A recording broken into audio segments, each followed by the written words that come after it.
Iniciamos la grabación de este ciclo de escrituras marginales que no lo pensaba retomar tan pronto, pero contemplando que el mes de marzo es un mes lleno de escenarios complejos para recordar, como el Día de la Mujer Trabajadora o el Día por la Memoria, Verdad y Justicia, me pareció muy pertinente poder reanudar este ciclo e ir pensando en nuevos relatos para compartir con la gente.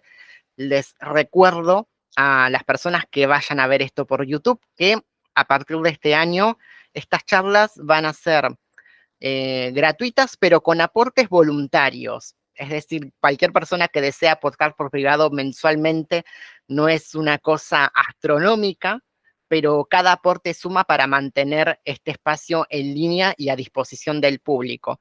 Dicho esto, y para ir a la cuestión más dura de lo que son las escrituras marginales, en esta oportunidad para este mes de marzo, había hecho una selección de ciertos cuentos de una antología que, a ver si puedo citar el título como corresponde, la antología de Golpes. El libro completo se titula Golpes, Relatos y Memorias de la Dictadura, que en su momento fue publicado por la editorial Seix Barral en el año 2016, una edición gestionada por Victoria Torres y Miguel Dalmaroni, con textos que ellos decidieron que en su formato digital esté a disposición del público, si bien está el libro en formato físico, y que reunió distintos textos inéditos de varios autores argentinos, algunos de los cuales hablaremos y otros de los cuales postergaremos para próximas charlas. Entre estos autores, por ejemplo, figuran Julián López, Martín Coan, Federico Gemmer, Aníbal Yarkovsky, figuran Sergio Chevchez, sí, Chevchez, Sergio Holguín, Gabriela Cabezón Cámara, Carlos Ríos, Mariana Enríquez, que incluyó un cuento de terror dentro de esta serie llamado El Ahorcado, que tal vez en algún momento podamos llegar a debatir. Y esta fue una edición recopilada en el año 2016, celebrando un aniversario del comienzo de la última dictadura militar en Argentina. Para este episodio tenía previsto hablar de El poder de la mente de Julián López, pero consideré postergarlo. Eso hablaremos bien de ese cuento más adelante porque es un cuento bastante extenso y con ciertas particularidades.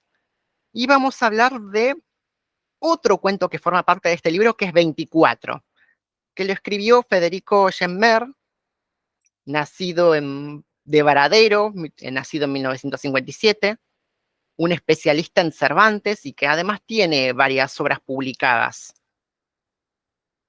a nivel literario.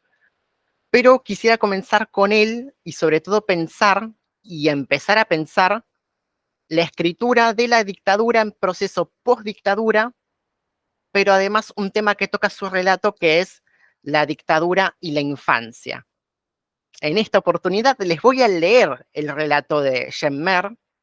Yo pienso que se pronuncia así, tiene un dejo francés el apellido, pero el relato que quisiera compartirles hoy se titula justamente 24. Es un texto muy corto que procedo a leer y a partir de ahí armamos debate. El cuento dice de la siguiente manera: el delantal no está tan blanco, lo sé, no está impecable. La culpa la tuvo el empujón que me dio Mariano durante el recreo largo, pero por suerte mamá no lo vio. Menos mal, ayer me lo saqué media cuadra antes de entrar a casa. Le di un beso más largo que otras veces, la abracé y le mentí que había tenido calor, que no se enojara, que ya mismo iba corriendo a colgarlo bien colgado del respaldo de la silla del cuarto, que no se había arrugado, que se lo juraba. Y me creyó, creo. No estoy seguro porque no estoy, repito, no estoy seguro porque no estoy seguro de nada y porque a veces pasa que parece que me cree y después me doy cuenta de que no me creyó. Pero sí, esta vez parece que sí. Ahí estaba el delantal, esta mañana, esperándome sobre el respaldo de la silla, igualito a como yo lo había dejado. Por suerte, también mamá estaba más dormida que de costumbre mientras desayunábamos. Redormida. Y ni me miró. Estaba tan dormida que no le entendí casi nada de lo que me dijo, que no sabía si iba a tener clases, que había habido un golpe, muy tarde, como a las 3, que no me quedara paveando por ahí, que si no había clases volviera rápido a casa. Un golpe. No sé. Capaz que se cayó, o fue papá, o se cayó la señora directora o una de las maestras. Si se cayó alguna de las maestras, ojalá que haya sido la de matemáticas. Odio a la vieja estúpida de matemáticas, pero no sé, no entendí. La verdad es que no entendí una sola palabra de lo que quiso decirme mientras desayunábamos. Y tampoco se me ocurrió pedirle que me explicara mejor. Si le preguntaba algo en una de esas para contestarme, me miraba con más atención y entonces se daba cuenta de que el delantal estaba sucio y me retaba. La puerta de la escuela estaba cerrada y en los alrededores los chicos amontonados. Hablaban todos al mismo tiempo. Uno decía una cosa y otro le tapaba la boca con otra, a los gritos. Por eso no me acerqué. Parece que había un cartel pegado en la puerta que avisaba que no había clases.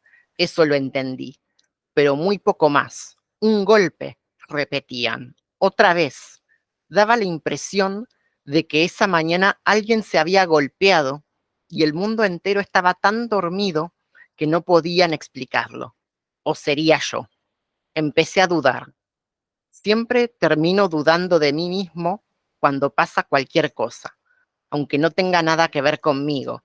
Dudé justo hasta que Mariano se me acercó por detrás y me dijo que no había clases, que el día estaba re lindo, que estaba bueno para ir con los otros chicos a jugar a las escondidas al Parque Sarmiento, que éramos libres, que había que aprovechar. Le contesté que sí, claro, y él enseguida se encargó de convencer a los demás. Fuimos, unos cuantos, como 10. Caminamos las 4 cuadras que nos separaban del parque sin que nos viera nadie. Ni siquiera perros había en la calle. Era miércoles, pero parecía un domingo. Los únicos que estábamos despiertos en el pueblo a esa hora éramos nosotros, solos y libres. Un gran día. Por supuesto, apenas llegamos no pudimos ponernos de acuerdo acerca de quién contaba. Ni siquiera pudimos ponernos de acuerdo acerca de cómo elegir al que tendría que contar. Es aburrido contar. Es más divertido esconderse. Por eso. De todos modos, cansado de discutir, Gonzalo ya estaba a punto de largarse a llorar. Mariano dijo que éramos todos unos tarados, que él mismo lo haría, que fuéramos a escondernos, que ibas a solo contar hasta 100. Y empezó a contar. Me metí detrás de la imagen de la Virgen de Luján, que está encerrada como en un ranchito en medio del parque. El primer lugar que encontré, el lugar que me quedaba más cerca. Tenía miedo de que Mariano hiciera trampa y saliera antes de llegar a contar hasta 100. Pero no, no hizo trampa. Y a medida que escuchaba pasar los números, me arrepentía cada vez más de haber elegido ese lugar tan fácil. Mariano me descubriría enseguida. Y fue así, no más. Gritó, salgo, y en menos de 3 segundos ya me había encontrado. Tampoco le pude ganar en la corrida hasta la casa. Nadie le gana una carrera a Mariano, mucho menos yo. La próxima me iba a tocar contar a mí, por salame. Resultaba casi imposible imaginar que alguien librara para todos. Repito que nadie le gana una carrera a Mariano. Después fueron cayendo de a uno o incluso de a dos. Pedro y Manuel se habían trepado al mismo árbol. Al rato solo faltaba Gonzalo. Mariano lo buscaba, pero nada, y pasaba el tiempo, tanto que cuando Mariano se alejaba, nos preguntábamos entre los que habíamos quedado cerca de la casa si alguien lo había visto esconderse. Y no, nadie lo había visto, había desaparecido. Entonces Mariano se sentó, dejó de buscar, dijo que estaba aburrido, que no le encontraba la gracia a lo que estaba haciendo Gonzalo, que estuviese a donde estuviese, ya había tenido suficientes oportunidades para ganarle de mano cuando él se había alejado, que se iba a su casa, que eso es lo que seguramente había hecho Gonzalo sin avisarnos, que nosotros hiciéramos lo que quisiéramos, que él no jugaba más y no jugamos más. Esta es la lectura para hoy. El cuento se llama 24, justamente. Y aprovecho que está presente Raquel para preguntarte qué te pareció este cuento. Muy bueno me pareció, muy bueno, está muy demostrado los chicos, ¿no? Como cuando no se les explica nada, cómo no saben lo que está pasando, que no se dan cuenta de la realidad. Y eso es lo que está pasando en la Argentina, que el resultado de muchas cosas que están pasando ahora es el hecho de que en la casa muchas cosas no se hablaron, que no se han dado cuenta de las realidades que se fueron viviendo. Por eso mucha gente que ignora lo que pasó realmente en esa época tan nefasta. Y aparte con la ternura que muestra todas las cosas de los chicos, ¿no? Es como si fuera un niño más. Es impresionante como todos los detalles, lo que piensan las criaturas, todo. Pero el final es tremendo, ¿no? Un desaparecido. Ese día empezaron las desapariciones. Sí, es muy fuerte y todo lo que dijiste, Raquel, es muy pertinente para pensar en esta literatura o en esta serie de cuentos que en algún modo, en términos generacionales, pertenecen no a hijos de desaparecidos en la mayoría de los casos, pero eh, se presenta la cuestión en determinado momento de nuestra literatura argentina de cómo seguir narrando la dictadura militar en el caso de este cuento 24, que justamente se titula así debido a la fecha del comienzo de la última dictadura militar. Es esa cuestión de desde qué lugar lo narramos quienes no tuvimos una pérdida directa en contexto de dictadura o desde quienes eh, no sabíamos nada, entre comillas. Mucha gente, chicos de 5, de 6 años, que tienen una determinada manera de recordar esa época y con lo que juega el autor concretamente en 24 es esa cuestión. Más adelante hay otro cuento de Carlos Ríos que justamente trabaja infancia y dictadura, que es Cuatro Colores, que este lo vamos a ver con tiempo, y que es una referencia a las viromes de cuatro colores, ¿De eh, acuerdo? eh, y se detiene mucho en la cuestión escolar y en la cuestión de los profesores. En este libro, Golpes, editado en el 2016, hay varias voces literarias que hablan de lo que estaba aconteciendo en los colegios en el momento en el que eh, ocurría la última dictadura militar, esa cuestión de no saber bien lo que está pasando y no saber bien cómo deben operar o deben reaccionar los directivos de los colegios. Hay una cuestión del trastocamiento de la realidad donde la figura de la maestra, que es la figura para un niño de la persona que sabe todo por excelencia, de pronto se reduce a la impotencia porque no saben decir qué es lo que está pasando en ese momento. Los cuentos que trabajan infancia y dictadura orbitan mucho sobre esa cuestión de esas figuras del saber que terminan no sabiendo nada. Acá en este cuento se trasluce un poco también la figura de las familias que o silencian o les dicen a los chicos con mucho énfasis, eh, cuídate, si no hay nada en el colegio, si no hay nadie en el colegio, te volvés de inmediato para casa. Hay una cuestión ahí donde la literatura nos permite echar una luz sobre lo que pasa en el ámbito privado y en el ámbito público, en el momento en el que la realidad se trastoca. De hecho, más adelante, la semana que viene, vamos a trabajar el cuento Cuatro Colores de Carlos Ríos, donde hay un momento dentro de ese cuento que el nene piensa eh, que cualquier objeto encontrado al azar en la calle es una bomba, por algo que le dijo la mamá. No agarres tal cosa porque puede ser una bomba, ¿no? Y en la mentalidad de ese niño, preocuparse por si una virome de cuatro colores o cualquier cosa que encuentre en la calle es efectivamente eso. Y hay un trabajo muy interesante que hizo la literatura en la recuperación de la democracia de cómo narrar la infancia y cómo narrar ese proceso histórico tan complejo después de la dictadura. Este cuento, además, el centro de todo este relato es el juego de las escondidas, ¿no? Donde a través de esa clave del juego, la palabra desaparecido tiene una connotación muy sombría. Los niños están jugando a esconderse, están jugando a desaparecer, y a Gonzalo no lo están encontrando. Es la experiencia, el miedo ya está comenzando en el mismo 24, en ese mismo proceso de juego, donde justamente la última frase con la que cierra el relato es: y no jugamos más, ¿no? Ya en algún punto la infancia o el estado de inocencia se termina ahí, se termina en el momento en el que ya no se puede jugar. Entonces me parece muy interesante cómo el autor de este cuento, de una manera muy brillante y muy interesante, habla de la dictadura a través de la infancia.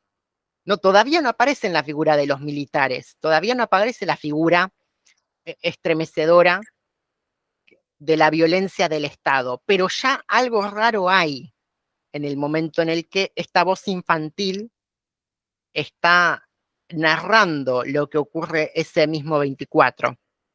Y acá, en este texto, la figura o el significado de la palabra golpe, ¿no?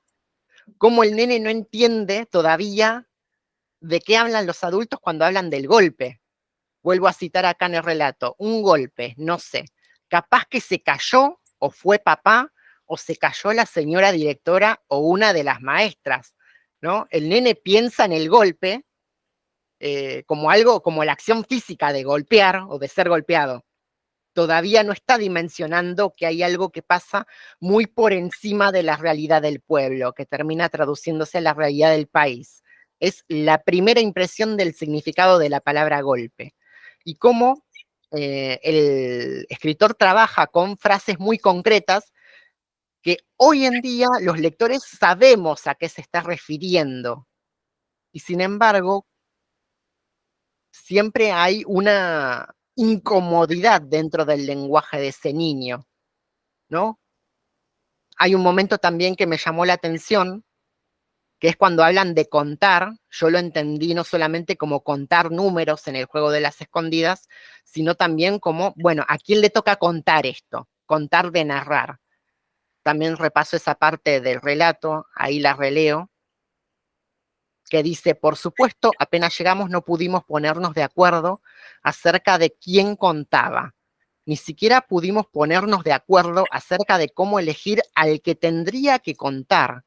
Es aburrido contar, es más divertido esconderse, ¿no? Como la garantía de continuidad de ese juego es justamente esconderse, es justamente alejándose de todo lo que tiene que ver con el jugador que los está buscando, ¿no? Y cómo este texto, bajo ciertas lecturas, anticipa todo lo que va a ser la última dictadura militar desde la perspectiva civil. Desde la perspectiva civil, la garantía de paz hogareña, entre comillas, es esconderse y no contar, no ser el que cuenta, porque el que cuenta tiene la obligación de buscar a los otros.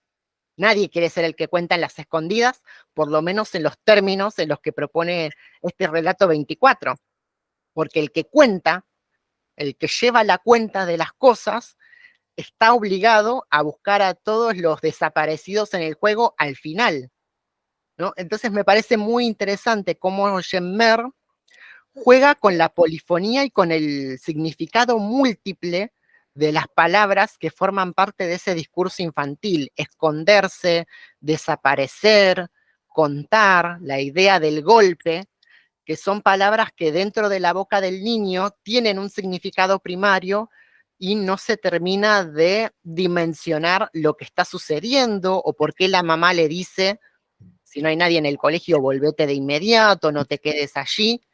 hay toda una puesta en escena de ese lenguaje que no termina de rendir cuenta de lo que verdaderamente estaría ocurriendo, ¿no? Y esto lo quisiera comparar con otro texto que no es tan extenso, también lo quisiera leer, y que cuenta, ¿no? La cuestión de cómo narrar aquello que está sucediendo y que no se sabe qué es. Cómo narrar aquello que está ocurriendo y que el profesor no sabe explicar a los estudiantes qué está pasando.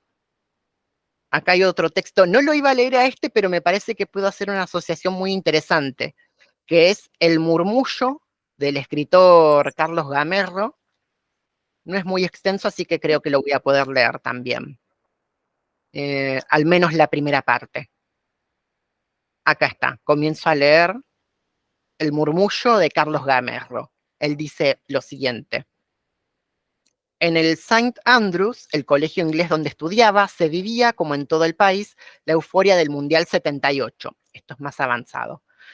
Con una pequeña diferencia, a los hogares de alumnos y docentes llegaban las revistas extranjeras como Time o Newsweek, que se hacían eco de las denuncias sobre secuestros, torturas y desapariciones masivas que circulaban por todo el mundo, sugiriendo que la Junta utilizaba el Mundial para blanquear su imagen tanto hacia afuera como hacia dentro del país.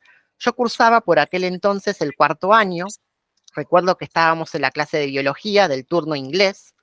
Tanto la profesora como mis compañeros despotricaban furibundos contra la campaña anti-argentina, contra los periodistas extranjeros que intentaban opacar el evento con sus tergiversaciones y mentiras, y que repetían con agradecimiento las burlas o refutaciones que seguramente se originaban en los servicios de propaganda de la dictadura y de la prensa cómplice. Ahora viene la parte más difícil. Yo no sabía lo que estaba pasando. No sé cómo había hecho hasta ese momento para no saber, pero no sabía. En mi casa no se hablaba del tema. En la escuela no se hablaba del tema. En la calle no se hablaba del tema. En la prensa no se hablaba del tema, salvo en el Buenos Aires Herald, que no leíamos en casa, pero que muchos leían en la escuela, sobre todo nuestros profesores de la sección inglés, en su mayoría extranjeros, que debían recibir instrucciones precisas de la dirección, porque nunca jamás ninguno habló del tema. De eso trata esta breve crónica del día en que supe. Volvamos a la clase de biología. Mis compañeros vociferan desaforados, insultando a los periodistas extranjeros. Nuestra profesora clama desencajada que ella misma escribirá cartas a los medios extranjeros, denunciando las calumnias y la imagen deformada de la Argentina que están propagando. Yo observo esos rostros crispados y aunque entiendo los sentimientos que los motivan, me siento incapaz de incorporarme al coro de desaprobación. En algún momento debo de haber apagado el sonido, como sucede en la escena final también de rostros vociferantes en el graduado, y me quedo mirándolos. Y es ahí que escucho el murmullo. Roberto, un compañero al que muchos admirábamos por su calma fuerza y su casi ilimitada bondad, está sentado en una punta alejada de la mesa. La misma mesa donde habíamos pasado la mañana viviseccionando ratones o sapos. ¿Qué más da? Y murmura, casi para sí, pero es verdad. Esas revistas dicen eso porque es verdad. Y en ese momento lo supe. Supe que lo que él decía era la verdad y que los demás mentían o al menos se engañaban. No necesité pruebas, ni evidencias, ni corroboraciones de ninguna clase. Supe que la gritería histérica, quizás desesperada, era un formidable ejercicio colectivo de negación, y ese solitario murmullo era la voz de la verdad. No sé por qué no lo busqué después para hablar con él, para pedirle que desplegara en privado, en palabras más contundentes y más claras, ese balbuceo casi culpable. Supongo que pesaba sobre mí, como sobre todos, ese mandato de silencio que impide las preguntas o las confidencias aún entre los que saben. De todos modos, no era necesario. A partir de ese momento, abrí los ojos y los oídos y empecé a ver y a escuchar evidencias por todas partes. Hasta acá leo. Agrego un párrafo más que dice más adelante. no quiero ser injusto con mis compañeros de entonces, quizás hubo otro que como yo escuchó el murmullo y comprendió, y como yo guardo silencio. Ese es el problema con el silencio. No es comunicable, o más bien no comunica más que silencio. Repito, este texto se llama El murmullo de Carlos Gamerro, y esto no es una ficción, esto es una crónica, una experiencia que Gamerro comparte dentro de este libro Golpes, porque esa es otra particularidad de esta antología. Algunos escritores optaron por escribir ficciones y otros comparten anécdotas, como en este caso Gamerro eligió compartir su experiencia escolar a 2 años de iniciada la dictadura. ¿No, Raquel, si querés comentar qué te pareció esta escena? También que esta es una escena real, digamos, que trae Gamerro desde su infancia, por así decirlo. Eh, No, me parece muy bueno este cuento, la verdad que explica tan bien. ¿Sabes qué es lo que más explica? El silencio obligado, nadie hablaba, nadie decía nada, el miedo, el miedo. Por eso están las dictaduras, para tapar las mentes, con el miedo te atosigan, te destruyen. Y no decir, no hablar. ¿No ves que los padres no se animaban a decir nada? Pues si decían algo y alguien sabía, y o el chico repetía lo que ellos decían, corría en peligro. Eso es el miedo total que está en ese relato. Y él lo vivió cuando era joven, chico, y lo recuerda muy bien, ¿no? Porque le impactó, porque tuvo la sensibilidad de verlo. Supongo que habrá habido otros cuantos que fueron así, pero fueron los menos, lamentablemente. Los demás fueron acostumbrándose a no pensar, a no leer, tener libros era complicado también. Había personas que tenían libros, no sabían, los quemaban, libros hermosísimos porque tenían miedo que se los encuentren, por ejemplo. Todo lo que sea pensamiento, la palabra, el arte, todo eso era lo que querían anular, porque te anulan la mente y ahí, así es como te manejan.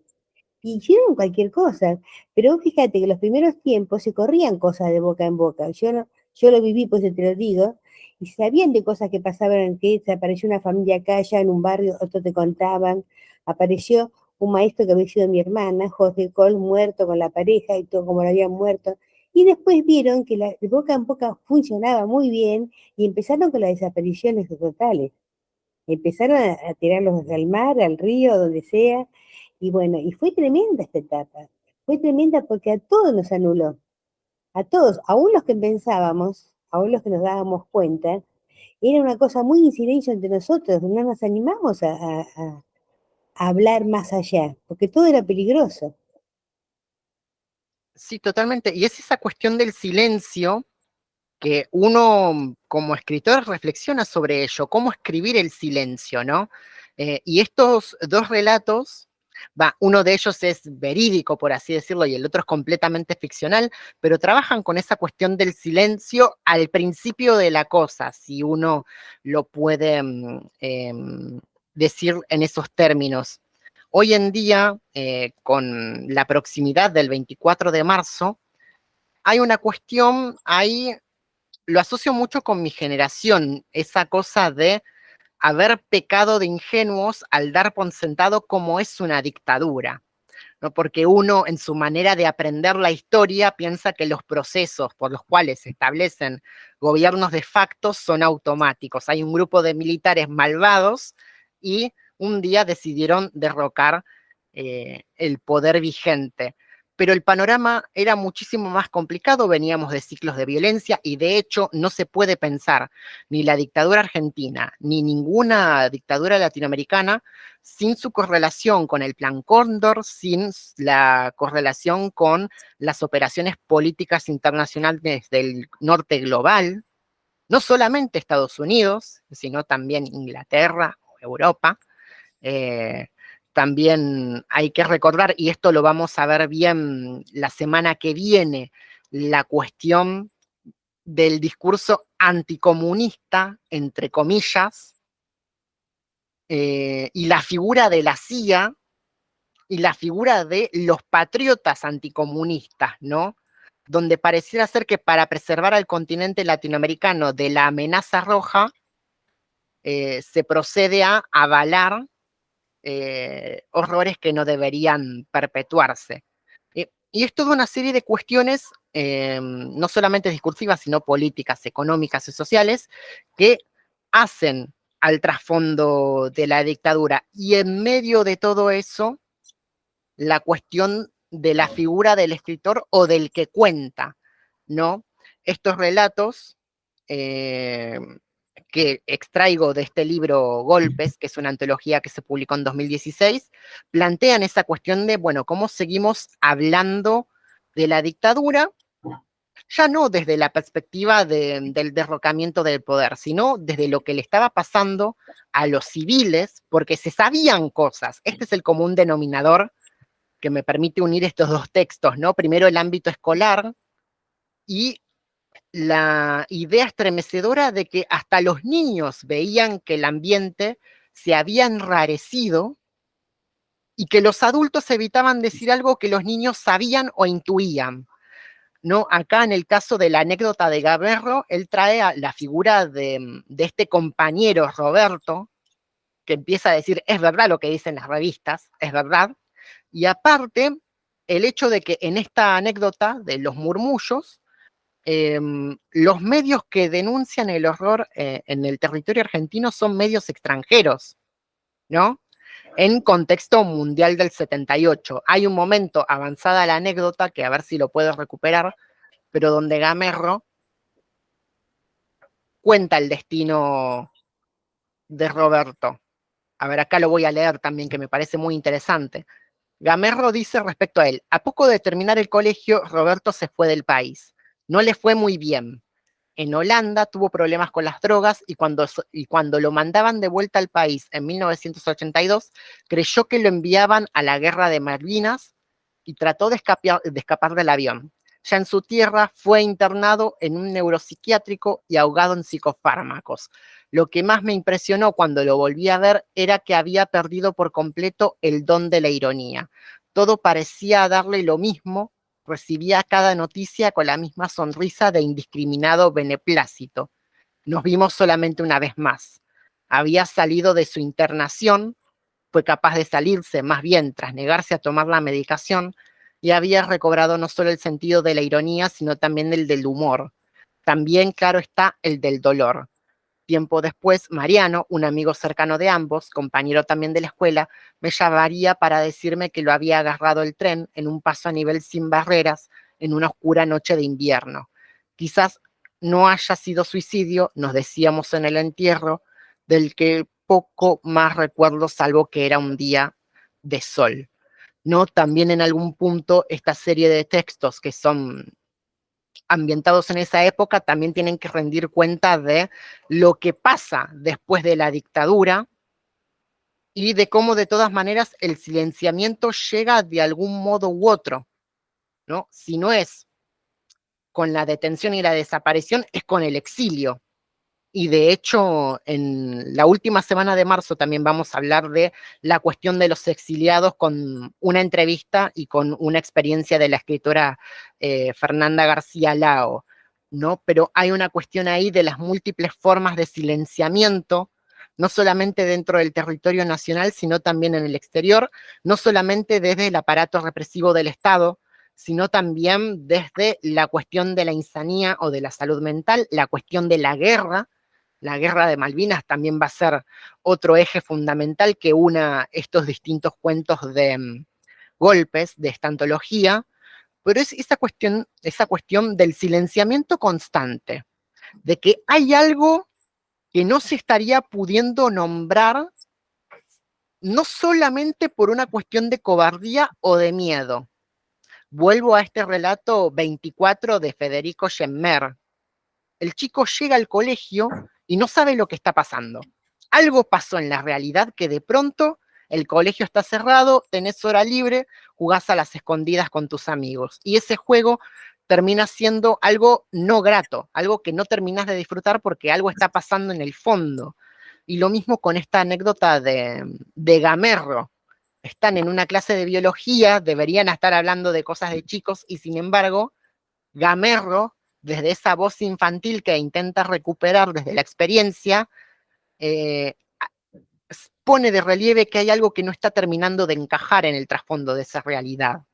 hay algo que no está terminando de armarse, hay algo que está mal, lisa y llanamente, pero nadie se anima a decirlo, salvo, por ejemplo, Roberto, este compañerito que dice que las revistas de afuera dicen la verdad, ¿no? Cuán desafiante es dentro de ese contexto decir algo tan simple como las revistas de acá tienen razón, las de allá, las que digan, ya no sé, de pronto pareciera ser que no se puede hablar de revistas con el amiguito, con el compañero de al lado, porque eso puede significar una consecuencia fatal para el niño y para su familia, ¿no? Entonces, toda esta serie de textos, algunos no hablan directamente del colegio, sino del seno familiar o del exilio, pero sí hay una cuestión ahí de escribir o hablar desde ese silencio y contra el silencio. Y de hecho, hay una cuestión ahí con las generaciones posteriores de escritores de mea culpa, por así decirlo. Porque si bien no se tratan de escritores, a ver, se tratan en muchos casos de escritores, los que forman parte de esta antología, que eran niños o que eran muy pibes en el momento en el que se produjo la dictadura militar. Entonces no hay una experiencia directa de militancia, sino que hay una reconstrucción del pasado, primero desde la escritura literaria, pero también desde la consulta de fuentes y desde cierta infancia, y desde cierto estado de inocencia que no es estado de inmadurez. Eh, Hay otro cuento acá que no lo voy a poder leer por la cuestión de la extensión, pero que es de Mariana Enríquez y que se titula El ahorcado, donde ella no enuncia la dictadura militar de forma directa, sino que el cuento trata de una niña que iba al psicólogo porque vomitaba por las noches, ¿no? Y ella recuerda en esa infancia la historia del ahorcado porque sus padres, eh, para viajar, para llevarla al colegio, para hacer su vida diaria, tenían que pasar por una autopista que se fue construyendo, abriéndose en medio de una zona residencial donde había casas que estaban incluso abiertas por el medio. Entonces la niña, mientras pasea, mientras está en el auto y ve a las casas partidas por la mitad literalmente, porque el gobierno de la dictadura abrió una autopista en pleno Parque Chacabuco, Sí, ella mira dentro de una de esas casas y cree ver al ahorcado, al fantasma del ahorcado. Entonces me parece muy interesante, por ejemplo, como en ese cuento, El ahorcado de Mariana Enríquez, que después lo voy a pasar, pero ella utiliza, Enríquez, el género de terror para hablar o enunciar la dictadura, ¿no? También tiene otro cuento que lo vimos en el seminario del docente Pablo Anzolavere, que es Cuando hablábamos con los muertos, de un grupo de chicas en los años 90, presumiblemente, que utilizan la Ouija para entrevistarse con fantasmas de desaparecidos, ¿no? Entonces, esa escritora, Mariana Enríquez, utiliza el género del terror para hablar de cuestiones de la dictadura, y así como ella, distintos autores, entre ellos Gamerro y Federico Schemmer, utilizan un registro ficcional o anecdotario para poder enunciar distintos aspectos de la dictadura que tal vez no tengan que ver directamente con la violencia del Estado o con la cuestión de los secuestros y desapariciones de manera directa,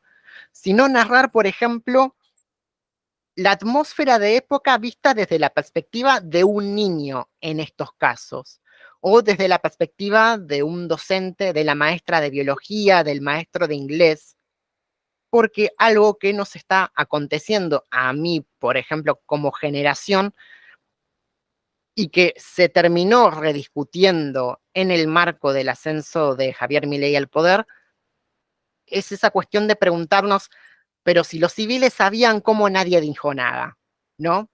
Eso fue algo, una discusión muy interesante que mantuve con colegas en estos meses post-elecciones, donde miramos la realidad y decimos, ahora entendemos por qué los civiles no decían nada.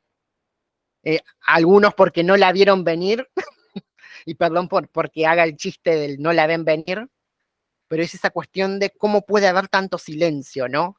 Ante los horrores que estábamos presenciando. Eh, Uno piensa o uno supone, hablo de mi generación, que por el mero hecho de que una democracia esté vigente está exenta de horrores, y en realidad no. Los horrores están. Puede venir alguien, un funcionario, y decir, no, la Constitución está vigente, hay un presidente, el Congreso sigue funcionando, y sin embargo siempre hay horrores de fondo, que esa es en algún punto la lección que como generación no terminamos de aprender de la última dictadura militar y de lo que ocurrió después, ¿no? Esa cuestión de, hay un horror de fondo, los maestros lo saben, los niños lo saben, pero nadie se anima a decirlo, y es ese silenciamiento el que está jugando en la escritura de 24, del relato que leí al principio, es ese silenciamiento el que está jugando en la anécdota de Gamerro, es ese silenciamiento el que juega en los relatos de terror de Mariana Enríquez, que insisto, después lo voy a compartir, ¿no? La idea de que esa niña que está vomitando y que va al psicólogo, en realidad está entreviendo un horror detrás de la leyenda urbana del ahorcado, de un fantasma que aparece en una zona residencial que los militares terminaron vaciando para construir una autopista. Entonces, hoy en día, digo hoy en día, estos cuentos se publicaron en el 2016, pero hay una narrativa que nos invita a pensar cómo seguir viendo el pasado, no desde registro histórico o testimonial puro, como lo puede ser el Nunca Más, sino cómo seguir pensando la dictadura y sus efectos desde la ficción, desde registros como pueden ser la ciencia ficción, la fantasía, el terror, o desde personajes como los niños o las docentes, ¿no? Entonces, me pareció muy pertinente arrancar estas sesiones desde la perspectiva de los inocentes, si se quiere hacer ese juego narrativo. De hecho, una autora tiene una novela que se llama La Casa de los Conejos, que de hecho se volvió una adaptación fílmica acá en Argentina, donde está la trama ambientada en el contexto de la dictadura, pero narrada desde la perspectiva de una niña que ve cómo se comportan los adultos, que ve toda una serie de ocultamientos y que los asimila a su lenguaje infantil, ¿no? Entonces hay toda una generación de escritores que trabaja específicamente con la cuestión de las infancias y de la dictadura. Hay también autores de terror que van más allá de la cuestión de traer al monstruo para entretener al lector y traen al monstruo para poder hablar de las cuestiones de la dictadura, de los desaparecidos. También me parece interesante poder conectar toda esta serie de narrativas con las lógicas del terror, ¿no? De que en algún punto una dictadura funciona de la misma manera que una historia de terror, un relato de fantasmas, ¿no? Hay que recordar la tristemente célebre frase de Videla: no son muertos ni vivos, son desaparecidos. Nadie sabe dónde están. Son fantasmas en términos literarios. Y me parece muy interesante poder hacer toda esta serie de lecturas donde a veces son las infancias las que pueden rendir cuenta de eso que los adultos no se animan a decir. Así que me pareció muy interesante poder traer este relato 24 de Federico Gemmer y la anécdota del murmullo de Carlos Gamerro. Además es interesante, por ejemplo, porque este no es el registro habitual de Gamerro, que tiende a trabajar temas históricos en su narrativa, y que haya traído una anécdota para tratar de explicar esos silenciamientos, me parece muy interesante. Y de estos textos, algunos verídicos y otros completamente ficcionales, está hecho esta antología que los editores Victoria Torres y Miguel Dalmaroni tuvieron la gentileza de liberar por licencia a dominio público. En la edición que yo tengo, Torres y Dalmaroni incluyeron una pequeña leyenda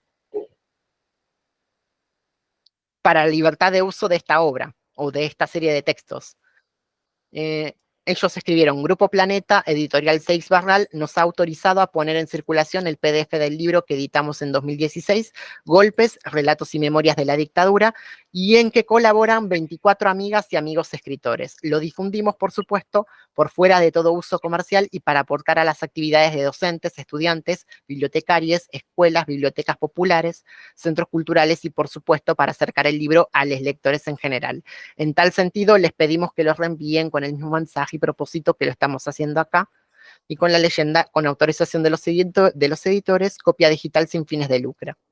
Agradecemos especialmente a las jurisdicciones educativas y programas culturales oficiales que crean posible aprovecharlo.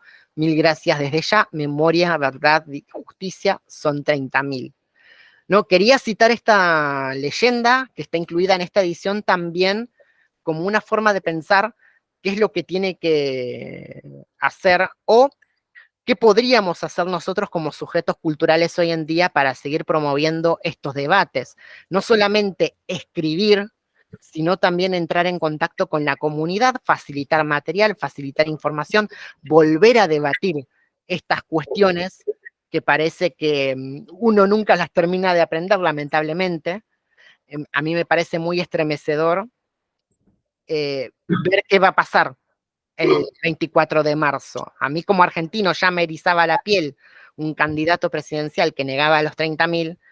Hoy en día debemos estar mucho más alertas y me parece que tanto esta antología como las lecturas que podamos hacer de ellas son una invitación a volver a traer estas cuestiones en casa, en la casa, desde nuestro lugar, no solamente en las aulas, y entiendo el enorme peso y la responsabilidad de los y las docentes de las ciencias y humanidades en general, ¿no? Pero que esta discusión no solamente se agote en leamos nunca más y ya está, sino que volvamos a traer a escena cómo opera el silencio, no solamente en contexto de dictadura y en el contexto del ámbito público, sino en cómo incide en el ámbito privado, cómo incide, hasta qué punto marca nuestra realidad poder enunciar o no un horror, cómo les pasa a estos personajes de los textos que leí, ¿no? Vuelvo al relato 24, de esos niños que juegan a las escondidas y que sin embargo pasa algo en el fondo, pasa algo cuando el niño dice golpe, cuando el niño dice desaparecido, cuando el niño dice no me, a nadie le gusta contar. Contar no solamente la numeración, sino también contar lo que pasa. Y me parece muy legítimo, muy interesante y muy loable el gesto de Torres y Dalmaroni de facilitar este material en formato digital al público. Tiene una licencia para difusión y uso público explícita. Me parece muy, muy, muy loable que estos proyectos puedan ser compartidos al público abierto y que personas como yo podamos acceder a esos libros y utilizarlos para armar estos debates, para contactarnos con otros colegas y para seguir debatiendo la cuestión de la última dictadura militar y pensarlo con otros estudiantes, con familiares, con amistades, con los más peques, con los niños, con las niñas. Además, me encanta que las dos textualidades que compartí, los dos textos que compartí, tienen una manera bastante original, si se quiere, de hablar del silencio de una manera muy coloquial. Eso es otro común denominador de los textos que se reúnen en golpes, que no son rimbombantes, pero tampoco enuncian la dictadura en términos puramente históricos, sino que reponen esa cuestión de la mirada, la voz cotidiana, la realidad de las familias, la realidad de aquella persona que un día se levantó un 24 de marzo y de pronto empezó a comprobar que la realidad ya no estaba funcionando en los términos en los que venía funcionando. Así que me pareció muy interesante poder iniciar este ciclo de charlas, reanudarlas a partir de las lecturas de estos textos que, repito, al ser de alcance público, de dominio público, si se quiere, por licencia, la gente puede leer estos textos, descargarlos sin ningún tipo de riesgo porque los editores manifestaron su intención de compartirlos de manera abierta y que cada quien haga su propia lectura, que cada quien pueda acceder a estas textualidades y a partir de allí que tengamos un horizonte para discutir con otros colegas, con familiares, con amistades respecto a qué implica hablar o callar en determinada situación. Dicho esto, Raquel, no sé si hay algo que quieras agregar a todo lo que ya expuse. Bueno, la verdad que tu exposición es muy completa, ¿no? Y estuviste muy bien cuando dijiste que el norte global fue lo que propició todo esto. Pero fíjate que en la historia, pongamos solamente Latinoamérica, no hablemos de África, de otros países, lugares, ¿no? Todo se hace al mismo tiempo de la misma manera. Qué casualidad, ¿no? Qué casualidad que todo sea orquestado de tal manera. ¿Cómo hubo tantos muertes en todos lados, tantos desaparecidos? Es impresionante, está todo manipulado por los que dirigen el mundo. No toleran que la gente piense, que se revele, que haya manifestaciones como ahora que dicen que el 24 vos decís no sabés qué va a pasar. Claro, porque no toleran que uno piense, que decida por sí mismo y salga. No entienden por qué. Si tienen todos los medios que hablan a favor de ellos, si tienen toda la opresión, el silencio es lo más destructivo que hay, es lo más anulante que hay. ¿Por qué en esa época justamente empezaron los grandes problemas con las drogas? También trajeron las drogas y a la juventud, anular la juventud es la más peligrosa, ¿sabes por qué? Porque son idealistas. Este sistema lleva a que la gente que fue muy idealista por ahí en la facultad, de la universidad, empieza a trabajar y tiene que sobrevivir y tira todo el idealismo a la basura. Tiene que entrar en ese esquema para poder sobrevivir. Y es una cosa constante que se dio. Y acá no eran, ese fue el más tremendo de todos, pero mucha gente estaba acostumbrada a que el golpe siempre había. Entonces, ¿qué? Esa gente sabía que no había que ser delegado porque te mataban. No había que pensar, no había que hablar de política, todo se anulaba. Aunque en algunos casos la gente hablaba algo, ¿viste? Y le decía a los chicos para que se cuiden. Algunas personas que eran cautas sabían que sus hijos no iban a hablar, porque el problema era que un chico podía comentar con sus amiguitos y podía desaparecer toda la familia. Podía desaparecer solamente por estar en una libretita que un compañero de universidad te pidió el número porque vos tenías que comentar por un trabajo.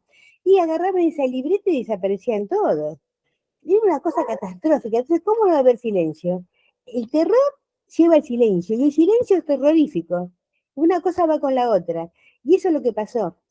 Yo me estaba acordando cuando hablaba con vos ahora, mi hijo mayor, él nació en el 73. Y más o menos que yo tenía 6 años más o menos, me acuerdo que me acompañaba, yo iba a trabajar hasta la puerta de calle. Estaba viviendo en una casa que estaba al fondo de la casa. Mamá, cuídate, fíjate cuando se había convertido, sabía que pasaba algo y le daba miedo, pobrecito, ¿viste?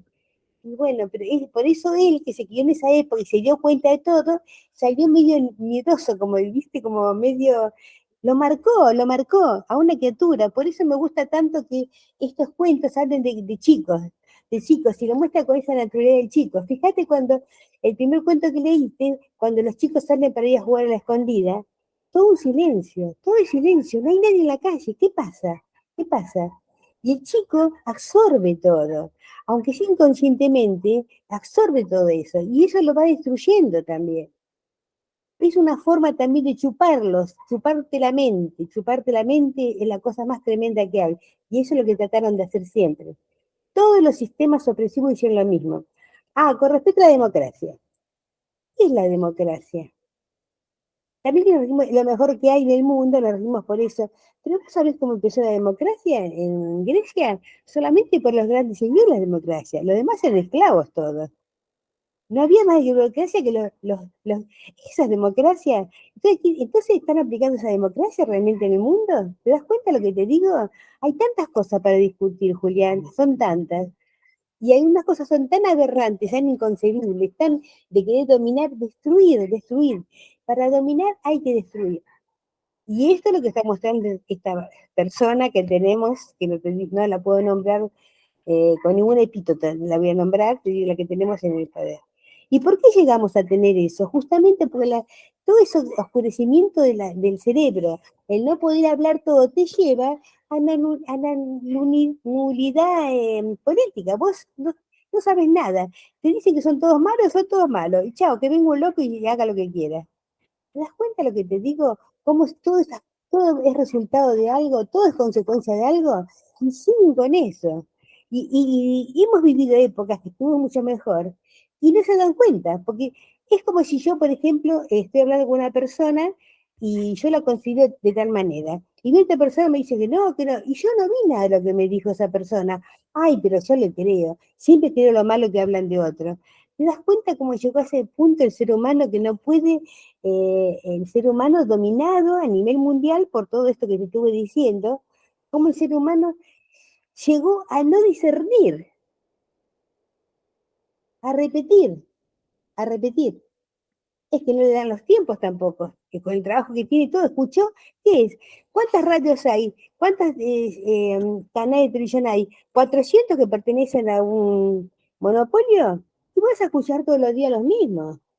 ¿Y por qué si vos estás viendo, por ejemplo, que estás viendo mejor, que te alcanza la plata, que le da aumento a los jubilados, no sé, un montón de situaciones, por ejemplo, hablando del país, ¿no? Y también se puede aplicar a nivel mundial. ¿Por qué te dicen que no estás haciendo lo que estás viendo? Te dicen que no está pasando y te lo querés. ¿Te das cuenta? El silencio y el terror llevan a todas estas cosas. Y no sé qué más decirte, porque es bastante para hablar, algunos puntos que me gustaría también de lo que dijiste vos, pero bueno, creo que esto es suficiente. No, me parece brillante además porque, bueno, es justamente lo que cuenta Gamerro con su anécdota del murmullo, Claro, que los medios extranjeros terminan enunciando el horror que está transcurriendo mientras se está realizando el Mundial del 78, y los niños lo ven, lo sienten. Ese compañerito Roberto dice, es las revistas están diciendo la verdad.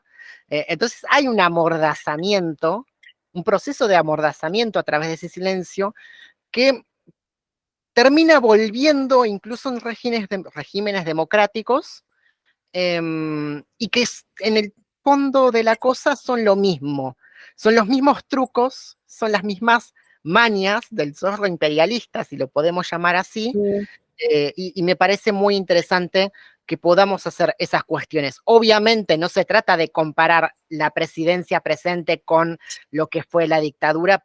A ver, no es el juego, no se pone en juego esa cuestión. Lo que se pone en juego es las operatorias y las lógicas del terror desde el discurso y cómo eso termina cifrando un modo de leer y de entender la realidad, porque todo se juega en el discurso. Cuando alguien de autoridad te dice ni muertos ni vivos ni muertos ni vivos son desaparecidos, se está poniendo toda una lógica del discurso que se materializan políticas y prácticas políticas que no solamente tienen un alcance provincial o municipal, sino nacional e histórico. Y antes de terminar con esto, me parece muy pertinente poder traer otro cuento. Toda esta serie de cuentos en realidad lo estoy armando ahora, no es que lo tenía anotado. Iba a hablar de otro cuento, pero ese lo dejamos para la semana que viene. Y quisiera compartir unos extractos de otro texto que forma parte de esta antología que se titula Un anochecer de invierno, de la autora Alejandra Laurencich, que justamente habla de la cuestión si los protagonistas de los textos anteriores son niños, son infancias. Acá ya es más la adolescencia como el eje de las protagonistas. Lo voy a leer porque es súper cortito y me parece que arma una constelación interesante con el cuento 24 y con el cuento del murmullo de Gamerro. Un anochecer de invierno de Alejandra Laurencich dice de esta manera. Eran dos chicas que hacía poco habían dejado el colegio de monjas al que iban para entrar a la Escuela Nacional de Bellas Artes. La Belgrano quedaba en la otra punta de la ciudad a 1 hora y cuarto de colectivo. Todos los días, dormitando contra las ventanillas, recorrían ese trayecto en la línea 53 para ser fieles a ese deseo artístico que las representaba mucho más que el magisterio de un secundario religioso. La parada quedaba a 5 cuadras de la escuela, en una de las esquinas del Parque Lezama, con sus estatuas y su niebla, la cercanía del puerto, el clima que habían entrevisto en Sobre Héroes y Tumbas de Ernesto Sábato, y que las emocionaba aún porque ahora parecían ser ellas las protagonistas de una vida intensa. Como cualquier adolescente buscaban mostrar quiénes eran y encontrar el amor. En Bellas Artes hablaban de pintura y discutían sobre el lenguaje visual, se manchaban con óleo y con yeso, había olor a trementina y a cigarrillos baratos, compartían opiniones sobre música y cine, sobre futurismo, fauvismo, estructuras y análisis de obra. Habían logrado sacar una revista estudiantil escrita a mano y con dibujos propios. Se llamaba Bajo Bandera, como se denominaba al estado de los jóvenes que hacían el servicio militar. En ella, las chicas hablaban de libertad, criticaban cualquier método de imposición, instaban a sacarse el corsé para expresar lo más profundo de las ideas y sentimientos del hombre. El artista debía ser libre, decían, rasgar con sus uñas el tejido que lo amordazaba, convenciones o prejuicios, rechazar el mercado, ser fiel a sí mismo. Sus únicos objetivos debían ser la libertad, con mayúsculas, la pasión, el arte y lo más importante, el amor, eso que las atravesaba cotidianamente. Ese anochecer de invierno del 79, la vida parecía mostrarles su lado más brillante y prometedor. La revista, su único ejemplar, había causado buena impresión entre algunos amigos, incluso un estudiante de otro curso la había pedido para llevársela a su casa y leerla entera. Ellas se fueron caminando orgullosas en esa plenitud que da saber que el mundo puede estar al alcance de los propios sueños, puede ser mejorado con acciones y honestidad. Caminaban con un chico de otro curso que las acompañaba a la parada y después se iba a la suya, donde tomaba el colectivo hacia la provincia. Era gentil y muy bonito. Hacía frío. Los tres llevaban bufandas de colores, abrigos tejidos a mano, pantalones de jean, grandes carpetas con bocetos de desnudos o estudios de huesos para la materia de anatomía comparada. Tenían la piel tersa, sueños de grandeza, la inocencia de la niñez aún perfilada en los rasgos juveniles. Caminaban juntos, cada uno tratando de deslumbrar al otro, de decir algo inteligente, de mostrar que no eran ciudadanos del montón, sino personas únicas con buenas ideas y talento. Justo cuando llegaron a la parada, vieron que se acababa de ir el colectivo, estaban cansados de estar horas de pie, pintando, bocetando frente a los caballetes. A unos 3 o 4 metros había un banco de los que solía ver en los parques, sin respaldo, pero ancho y vacío. 4 metros, unas 20 baldosas desde ese sitio donde debían haber llegado unos minutos antes, donde ahora deberían esperar el próximo colectivo. Eran las 6:30 de la tarde o poco más. De común acuerdo se fueron a sentar al banco los tres. 16 años tenían ellas, 20 tendría el amigo que las acompañaba. Sus madres los esperaban en casa con una comida caliente para saber cómo les había ido en la escuela. Había tanto para contar, los proyectos crecían en el aire, reían, celebraban el ímpetu y la creatividad.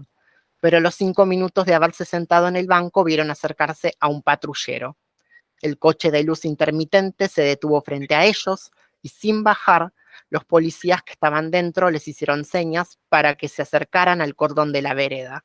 Sintieron el jean húmedo de frío y algo de miedo al levantarse, porque sabían que no era bueno eso de ser llamados por uniformados.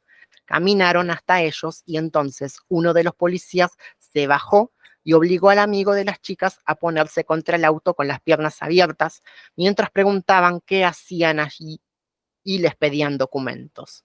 Los dedos se habían vuelto duros como los de los viejos, eran torpes, buscando las cédulas de identidad entre los pinceles y los cigarrillos baratos. Costaba mantener la confianza, no tartamudear al decir que habían salido de la escuela de arte, que esperaban el colectivo para ir a sus casas, donde los esperaban sus padres. La voz salía balbuceante, la piel, a pesar del frío, empezaba a transpirar, observaban las manos de los policías, que se pasaban unos a otros los documentos, sentían la mirada de la gente que transitaba por la vereda y se apartaba rápido como si ellos fueran delincuentes a punto de sacar un arma y disparar. Los policías palpaban al amigo los genitales, le daban golpes en la cabeza y le preguntaban si sabía que las chicas eran menores de edad. Somos compañeros de estudio, decían los tres. ¿Qué estaban haciendo ahí en el banco? Preguntaban ellos. Esperábamos el colectivo, contestaban. La parada es acá, les dijo uno, como si no lo supieran. Pero los tres asintieron cabizbajos, el amigo incluso con las piernas abiertas y las manos apoyadas en el techo del automóvil policial. No pueden estar ahí, dijeron señalando el banco ahora vacío, y ninguno de ellos preguntó por qué, aunque no entendían el motivo ni lo entenderían nunca. ¿Dónde viven?, preguntaron. Les dijeron la dirección de sus casas, tratando de no equivocarse al pronunciar ningún número, de no apresurarse en decir un barrio, de sonar naturales como cuando sus padres les preguntaban qué hicieron hoy. Los policías se miraban entre ellos, seguían revisando los bolsos como si escondieran algo peligroso. A juzgar por sus gestos, parecía que de verdad esos dibujos y bocetos lo eran, aunque solo mostraban cuerpos desnudos. Ellas comenzaron a rogar en silencio que no les quedara en los bolsos algún apunte tomado para la revista, algo que fuera a hablar de libertad u oponerse a cualquier método de imposición.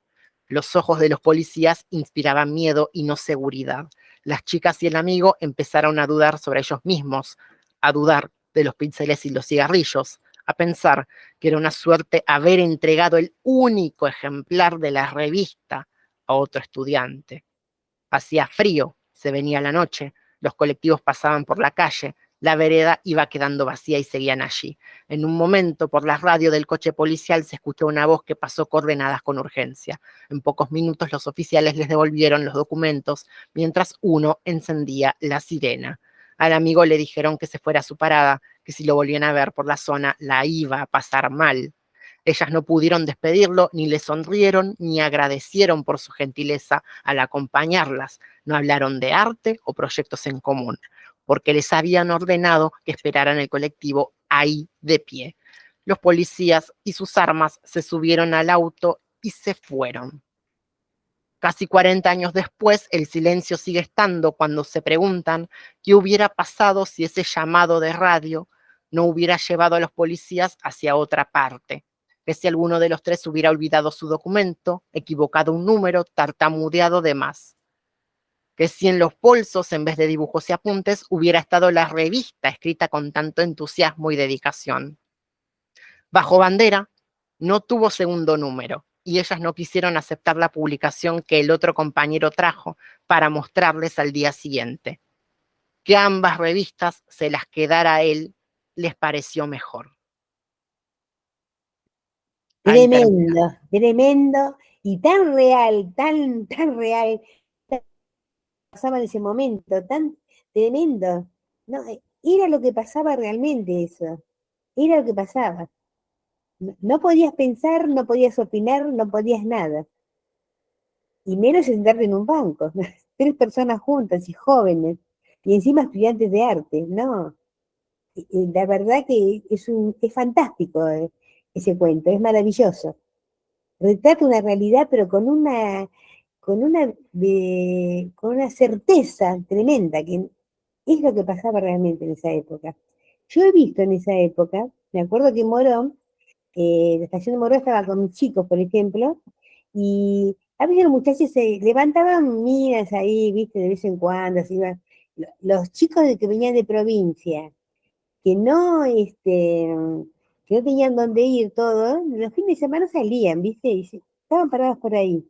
Y la policía lo agarra a uno y le dice tu documento y el chico saca, que antes te daba una tirita de papel que estaba en trámite. No, no, no, se lo llevaban. No, no, decirle que vos sos amigo mío, decirle que me voy. Yo no estaba muerto de miedo y ni habló. Se lo llevaron solamente por eso. Y ya sabés qué le pasó a ese solamente porque estaba parado ahí. Y no le aceptaron la constancia que estaba en nada, nada, que lo querían llevar. Lo eligieron, ¿sabes por qué? Por portación de cara. Sí, Eso sí, también, esa discriminación tremenda que hay de los mismos que son iguales a ellos, porque fíjate que los mismos que son los que no consiguen trabajo, eran los mismos que estaban o en el ejército como, o en la policía, eran las mismas personas. Ese cuento registra una realidad brutal que pasaba, pero tan bien lo hace, tan bien, la verdad que está maravilloso ese cuento.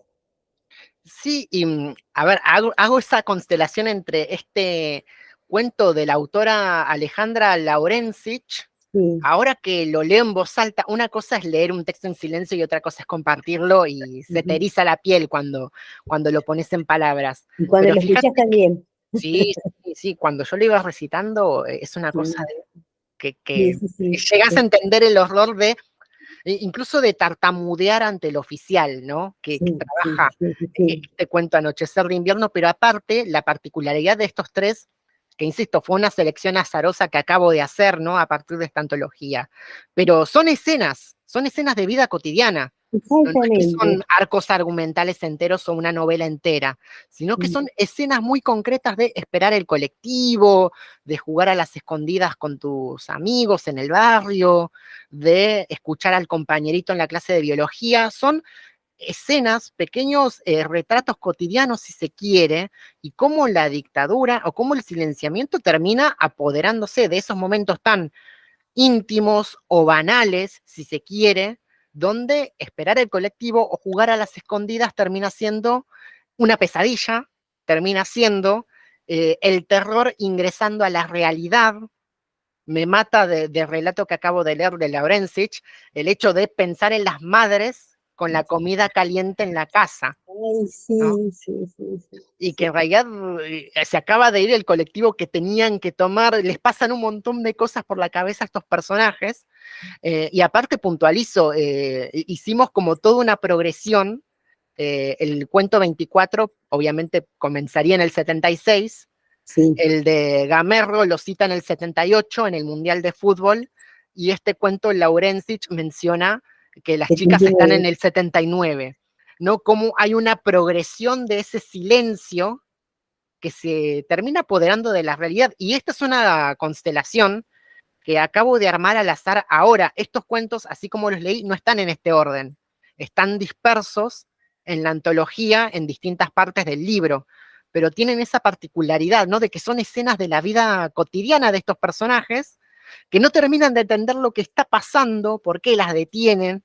También la cuestión de la revista estudiantil, ¿no? De ese número único y de preguntarse, bueno, menos mal que no lo teníamos encima porque si no, la historia era otra, ¿no? Y el hecho, bueno, como decís Raquel, de que son estudiantes de artes, eh, que venían hablando de libertad, de amor, de los sueños, de la lucha, hasta que aparece la policía ahí en la vereda y todo se congela, todo se vuelve una historia de terror en su sentido más literal, ¿no? Entonces, me parece muy interesante esa constelación que fuimos armando acá en plena grabación. Esto, insisto, no es que lo tenía diagramado de antes, casi que elegí los textos a dedo, pero creo que eso es una particularidad de esta generación de escritores y de lo que ocurrió posterior al retorno de la democracia, ¿no? En algún punto de la literatura argentina, sin planearlo o sin ser consciente de ello los artistas, terminamos volviendo a las bases del terror, terminamos volviendo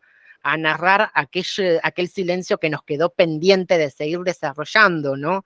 Y cómo el silencio se va articulando en estas infancias y adolescencias, porque son eso, y cómo el totalitarismo o cómo el poder sigue surtiendo efecto, incluso al nivel de la palabra, ¿no? Al nivel del tartamudeo, al nivel incluso de el niño que dice la palabra golpe y no termina de entender el golpe. Entonces me pareció muy interesante poder dar toda esta serie de escrituras. Otra particularidad de la antología es que, repito, creo que lo dije, no todos los textos son ficcionales, sino que hay anécdotas de algunos escritores que comparten su experiencia en exilio o de juventud.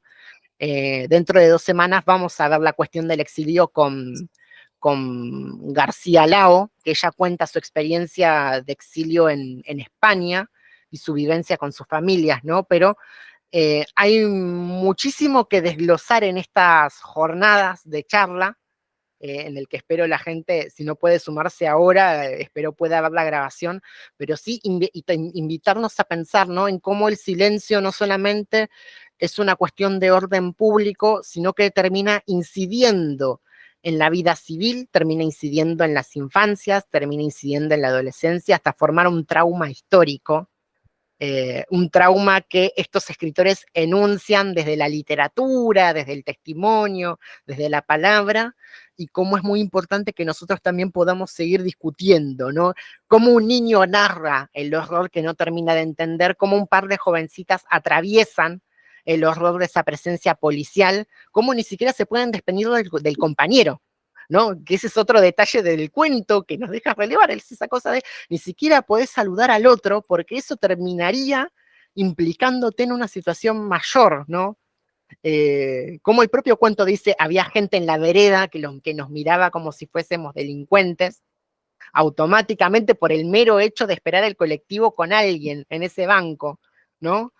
Entonces, cómo esas lógicas del terror siguen operando en estas ficciones, que son más que ficciones, y que terminan siendo registros testimoniales de una época a la cual definitivamente no queremos volver, por algo decimos, nunca más. Eh, y abrirte el micrófono, Raquel, por si querés agregar algo más a todo lo ya dicho, lo ya expuesto. Bueno, yo creo que es fabuloso el hecho de que haya estos cursos que estás dando vos y he visto que hay una movida cultural muy grande este último tiempo, que hay que salir a mostrar y a ver todo lo que pasó, que la gente, a- no callarnos más, no callarnos más. La verdad que callarse es lo que hizo que tantas cosas, olvidarse, olvidarse de lo que pasó. Pues, ¿cómo te vas a olvidar? ¿Cómo? ¿Vos te diste cuenta que yo estaba hablando con mi familia estos días, que la Argentina dice que el país que más psicólogos y psiquiatras tiene? ¿Por qué es eso? Por los ocultamientos que se hacen, ese ocultamiento, ese silencio, llegó, como dijiste vos, a las familias. Es una cosa que hay un montón de cosas que te atascaron la mente. Es espantoso, pero es real. Tenemos que abrir todo eso para que salga todo. Y acostumbrarnos a decir todo, aunque nos duela. Sin herir, sin agredir nada, pero que se sepa la realidad. Que somos seres vivos y que seguimos con ideales. El ideal que es acabar con el silencio y con las represiones, con la forma, el silencio de represión más tremenda que hay, por supuesto, pero aparte hay muchas formas de represión, el que te echen del trabajo, que te anulen, que te hagan una persona desesperada por conseguir cualquier trabajo y que aceptes cualquier cosa por eso, qué sé yo, el que te saquen los hospitales públicos, la educación pública, todos son formas de anularte y destruirte completamente. ¿Sí? El saber, una cosa muy importante, saber la historia, que hasta recién en los últimos años se ha hecho una revisión histórica y sabemos la verdadera historia anterior, de muchos años atrás, pero esta de pocos años, son 50 años atrás. Tenemos que saberla, tenemos que vivirla, tenemos que sentirla, tenemos que ver. Y cuando dijiste ese momento que la madre estaba en el cuento, decía, esperando que la comida caliente, ¿cuántas madres habrán recalentado mil veces la comida y sus hijos no llegaron más? Está tan patético, tan descriptivo ese cuento, es impresionante. Bueno, y agradecerte por todo esto, Julián, que a mí me gusta porque me gusta decir lo que pienso y es una oportunidad. Gracias a vos, Raquel, y obviamente agradecer a las personas que desde su lugar siguen bancando esto, que espero poder sostener a lo largo de todo el año. Ahora voy a concluir la grabación, pero recapitular que vamos a seguir trabajando cuestiones sobre literatura y dictadura, y que voy a dejar a disposición el link para que se puedan descargar estos relatos, estos textos que, insisto, los editores facilitaron por permiso editorial, una gran gentileza de Victoria Torres y Dalmaroni. Así que terminamos este episodio. Raquel, te pido que te quedes unos